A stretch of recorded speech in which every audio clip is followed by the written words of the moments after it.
ஓம் நமச்சிவாய். நம்ம இந்த பதிவுல சொல்ல போற விஷயம், லக்னத்தில் ராகு பகவான் இருந்தால் எவ்விதமான பலன் தருவார் அப்படிங்கிறத பத்தி சொல்ல போறோம். லக்னத்தில் ராகு பகவான் இருக்கிறார் அப்படின்னா, அவருக்கு அந்த லக்னாதிபதி எந்த பாவகத்தில் இருக்கின்றாரோ அதன் பொறுத்தும் பலன் மாறுபடும். அந்த லக்னாதிபதி 6, 8 இது போல இடங்களில் மறையும் போது பார்த்தீங்கன்னா, அதற்கு ஏற்றாற் போல ராகு பகவானின் நம்ம தசா புத்தி அந்தர சூட்சமும் நடக்கக்கூடிய காலங்கள் பலனாகப்பட்டது மாறும்.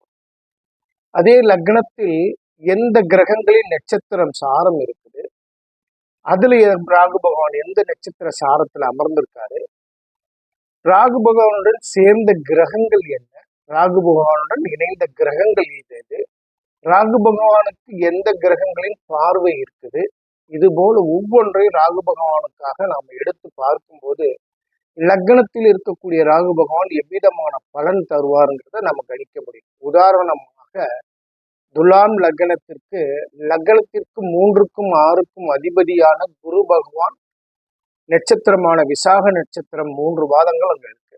அதுல ராகு பகவான் அமர்ந்து தசா நடத்துறார். அதாவது விசாக நட்சத்திர சாரத்தில் ராகு பகவான் அமர்ந்து தசா நடத்துகிறாரு, புத்தி நடத்துகிறார். அப்படிங்கும்போது அந்த ஜாதகதாரருக்கு பார்த்தீங்கன்னாக்கா 3ஆம் இடமான தைரிய வீரிய பராக்கிரமத்தை குறிக்கக்கூடியதும், அதே நேரத்துல காமத்தை குறிக்கக்கூடிய இடமும் அதுதான்.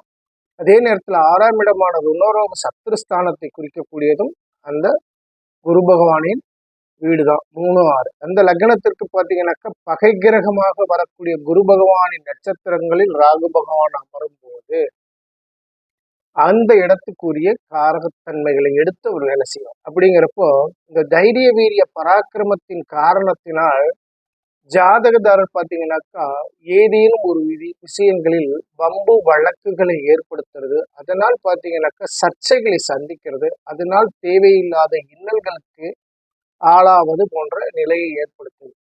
அதனால ராகு பகவான் பார்த்தீங்கன்னாக்கா லக்னத்தில் இருந்தால் எவ்விதமான கெடுபலன் தருவார், லக்னத்துக்கு இல்லாமல் வேற எங்க அமர்ந்திருந்தா எந்த விதமான பலன்களை தருவாருங்கிறத நம்ம எடுத்து பார்த்து சொல்லணும்.